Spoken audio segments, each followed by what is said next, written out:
Alumnos de quinto grado, buenos días. Hoy continuamos con el tema personal social, el tema de los viajes de Francisco Pizarro.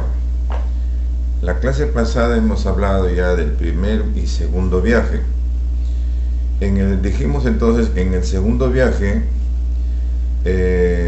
Pizarro y sus hombres continuaron explorando las costas de Colombia, donde pasaron penurias, y también les comenté que en una de las naves los soldados descontentos enviaron a la esposa del gobernador de Panamá un ovillo grande de algodón, y en cuyo interior iba una denuncia escrita que terminaba con el siguiente texto: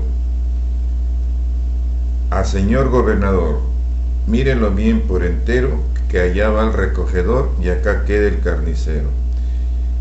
Entonces se referían a Almagro, era el que traía víveres, también hombre de Panamá, y el encargado de la misión, por su conocedor, por la experiencia, era Francisco Pizarro.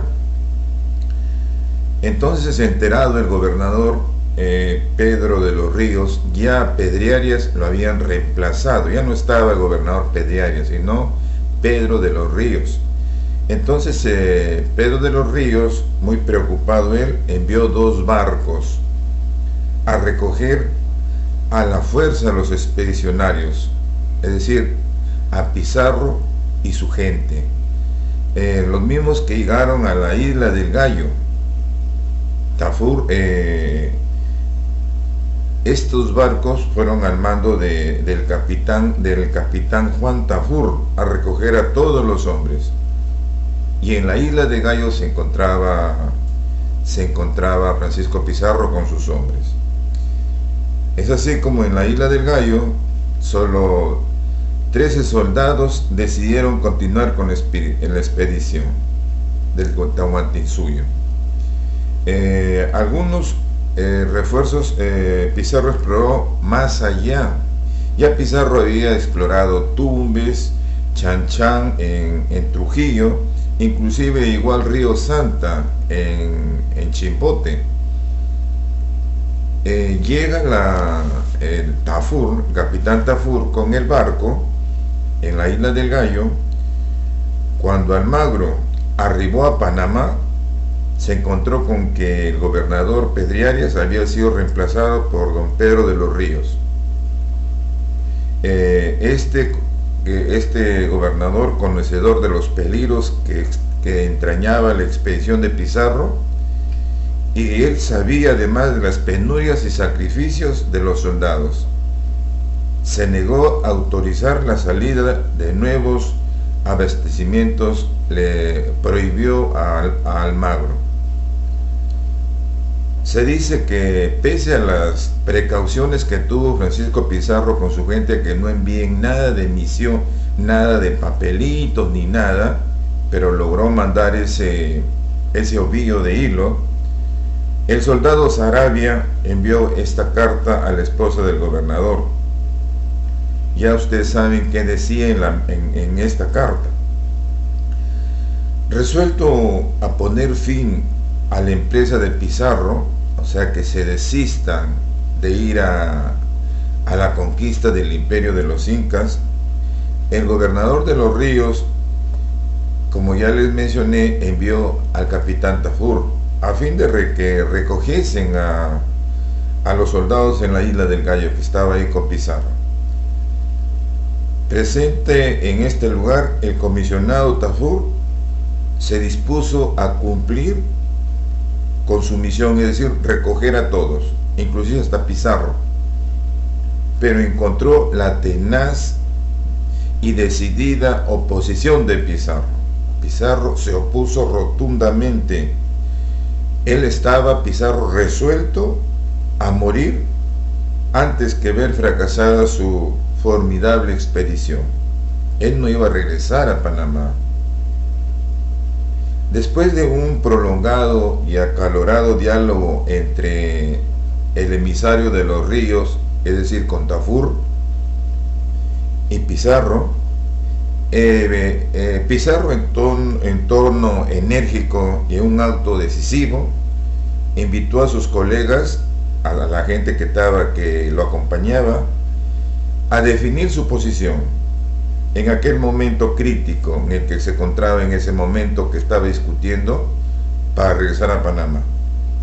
Para lo cual, en presencia de Tafur, Francisco Pizarro desenvainó su espada y trazó una raya en el suelo de oriente a occidente, es decir, de este a oeste, y dijo, señalando hacia el sur, es decir, hasta desde el imperio de los incas, dijo: por aquí se va al Perú a ser ricos, pero el camino va a ser de mucho sacrificio.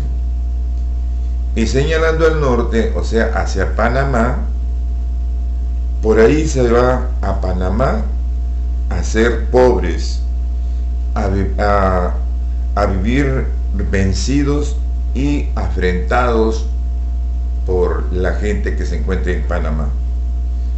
Dijo él: escoja el que fuere buen castellano, o sea, buen español, lo que mejor le conviene, le dijo a sus hombres.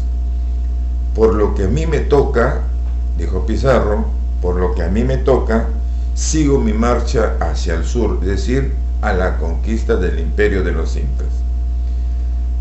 Además dijo: acompáñame los de bien puesto corazón. Diciendo esto, él fue el primero en pasar la raya hacia el sur y le siguieron solamente 13 soldados, nada más. El resto regresó a Panamá con Tafur, el resto de la tripulación. En la página 129 hay una tarea que ustedes tienen que desarrollar, 3 preguntas sobre este impasse que tuvo el capitán Tafur, que era el emisario del gobernador Pedro de los Ríos, para que regrese, ¿no?, con Pizarro. En base a eso ustedes tienen que ver. Entonces, Pizarro ya había viajado, mientras Almagro regresaba a Panamá, no lo dejaron salir, así que él ya tenía conocimiento exacto de que existía el Tahuantinsuyo, el imperio de los incas, que había cantidad de oro. Entonces él regresa a Panamá.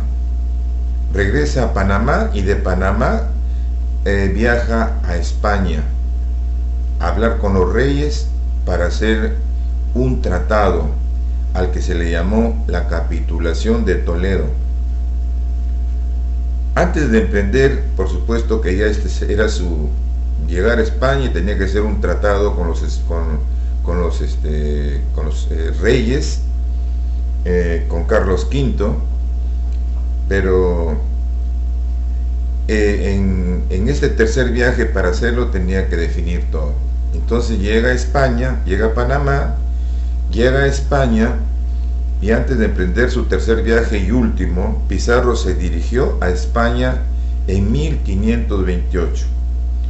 Una vez en la corte, no solamente presentó sus futuros planes de conquista, que tanto interesaron al emperador, es decir, le interesaba mucho a Carlos V, es el emperador, sino que para convencerlo a Carlos V, ¿qué hizo Francisco Pizarro? Llevó algunos indios que había llevado consigo para que los vea el rey, que se trataba de algo era algo objetivo, a la vez que le hizo valiosos obsequios consistentes en objetos de oro y plata, los mismos que procedían precisamente del imperio que aspiraba a conquistar. Entonces consiguió que la reina Isabel firmara por su esposo, porque Carlos V estaba ausente, la célebre capitulación de Toledo, una especie de contrato o pacto, lo cual acordó, entre otras cosas, nombrar a Pizarro como gobernador, capitán general y alguacil mayor del Perú, solamente con permiso para conquistar desde Ecuador hasta Chincha, y de Chincha hacia adelante, es decir, lo demás, llegar hasta el Cusco, le correspondería a Almagro, ¿no? Entonces hasta Chincha, y un sueldo elevadísimo. Por el contrario, a Almagro solo se le concedió la gobernación de la fortaleza de Tumbes y a Luque el obispado del mismo lugar. Es decir, Luque era un curita, era un padre. Entonces ahí se ve la diferencia abismal entre la división de las riquezas entre los tres socios, que en el futuro se va a producir las guerras civiles entre los socios. También obtuvo títulos para sus socios y los 13 del Gallo. La corona exigió a la quinta parte de las riquezas. De todo lo que consiga, la quinta parte le correspondería a España, por supuesto, a la monarquía. Por supuesto que esto lo iban a conseguir con todo los despojos de los indios, todo lo que les iban a quitar a nuestros indígenas, ¿no? A todos los que existieron en el Tahuantinsuyo. Esta capitulación, como vemos, por supuesto que privilegió a Pizarro y postergó a Almagro y a Luque, y fue el origen de futuras guerras que van a haber entre los tres socios. Vamos a ver más adelante como la corona le dio solamente los territorios desde Tumbes hasta Chincha. Vamos a ver, y de Chincha para adelante los territorios le correspondían entonces a Almagro, y ahí fue el pleito entre Almagro y Francisco Pizarro. Eso lo vamos a ver en las próximas clases. Entonces, hasta aquí es la clase de hoy, y en la página 130 hay que responder 2 preguntas sobre este tratado, este contrato llamado la Capitulación de Toledo. Y tenemos en la Capitulación de Toledo 4 preguntas que responder, y la próxima ya continuamos con el tercer y último viaje de Francisco Pizarro. Bien, alumnos, entonces a trabajar las páginas 129, 128, 129 y 131, con las 2 preguntas que están en la página 131. El tercer viaje lo vamos a desarrollar la próxima clase con otras actividades y últimas sobre la conquista, los viajes de Francisco Pizarro. Bien, alumnos, entonces a trabajar y a estudiar. Hasta la próxima clase.